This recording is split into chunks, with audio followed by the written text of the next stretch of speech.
My dear student, welcome to our channel Manorama Tutorial.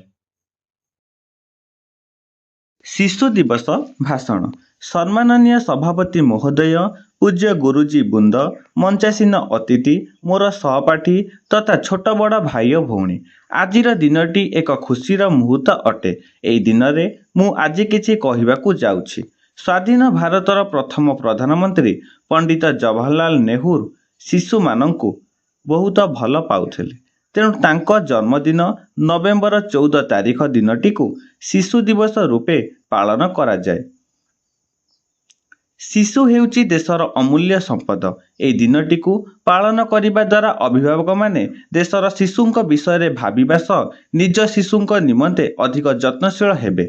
ଆମେ ଜାଣିବା ଉଚିତ, ଶିଶୁର ମନ ଏକ କୋମଳ ଫୁଲ ପାଖୁଡ଼ା ପରି। ଶୈଶବ କାଳରୁ ସେମାନଙ୍କୁ ଆଦର୍ଶ ଶିକ୍ଷା ପ୍ରଦାନ କରାଗଲେ ସେମାନେ ଜଣେ ଜଣେ ସୁନାଗରିକ ହୋଇପାରିବେ।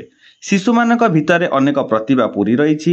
ଏହାକୁ ଉପସ୍ଥାପିତ କରିବାକୁ ହେଲେ ଆଦର୍ଶ ଶିକ୍ଷା ଓ ଉତ୍ତମ ପରିବେଶ ଆବଶ୍ୟକ।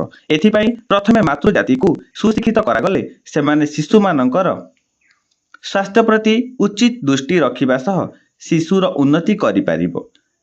ପ୍ରତ୍ୟେକ ରାଷ୍ଟ୍ର ଏଥିପାଇଁ ଯତ୍ନବାନ ହେବା ଆବଶ୍ୟକ। ଶିଶୁମାନଙ୍କର ଉନ୍ନତି କରାଇବା ଶିକ୍ଷକମାନଙ୍କର ଏକ ଗୁରୁତ୍ୱପୂର୍ଣ୍ଣ ଭୂମିକା। ତେଣୁ ବାସ୍ତବିକ ଏହି ଦିନରେ ପ୍ରତ୍ୟେକ ଶିଶୁ ଏକ ଆଦର୍ଶ ତଥା ଦେଶର ସୁନାଗରିକ ହେବା ପାଇଁ ଶପଥ ନେବା ଉଚିତ। ଜବାହରଲାଲ ନେହେରୁଙ୍କ ଜୟନ୍ତୀକୁ ମନେ ପକାଇବା ପାଇଁ ଆଜିର ଏହି ଶିଶୁ ଦିବସ ପାଳନ କରାଯାଉଛି। ଜବାହରଲାଲ ଥିଲେ ଜଣେ ଅତ୍ୟନ୍ତ ଶିଶୁପ୍ରିୟ। ଏକଦା ଜବାହରଲାଲ ଗୋଟିଏ ମୃଗ ଶିଶୁଟିଏ ମାରିଦେଲେ। ନିରୀହ ପଶୁଟି ଆଡ଼କୁ ଜବାହରଲାଲ ଦୌଡ଼ିଗଲେ। ଅନ୍ଧ ମୁଦ୍ରିତ ଆଖିରେ ସେ କହୁଥିଲେ, ମୋତେ ମାରି କି ଲାଭ ବା ଯଶ ଅର୍ଜନ କଲ। ଆଖିରେ ଭରି ଯାଇଥିଲା ତାଙ୍କର ଲୁହ। 1954ର କଥା। ହଠାତ୍ ସେ ଅନ୍ତର୍ଦ୍ଧାନ ହୋଇଗଲେ। ସମସ୍ତଙ୍କ ବ୍ୟସ୍ତତା ବଢ଼ିଗଲା।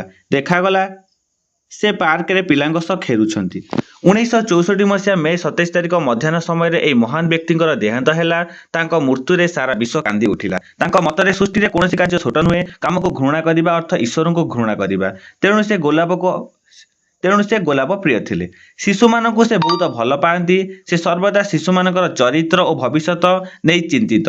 ଶିଶୁମାନେ ତାଙ୍କୁ ଆନନ୍ଦରେ ଚାଚା ବୋଲି ଡାକନ୍ତି। ତେଣୁ ଆସନ୍ତୁ ସମସ୍ତେ ସେହି ମହାନ ବ୍ୟକ୍ତିଙ୍କ ପାଦପଦ୍ମରେ ପ୍ରଣାମ ଜଣାଇ ତାଙ୍କୁ ମନେ ପକାଇବା। ମୁଁ ଏତିକି କହି ମୋର ବକ୍ତବ୍ୟ ଶେଷ କରୁଛି। ଭାରତ ମାତା କି ଜୟ।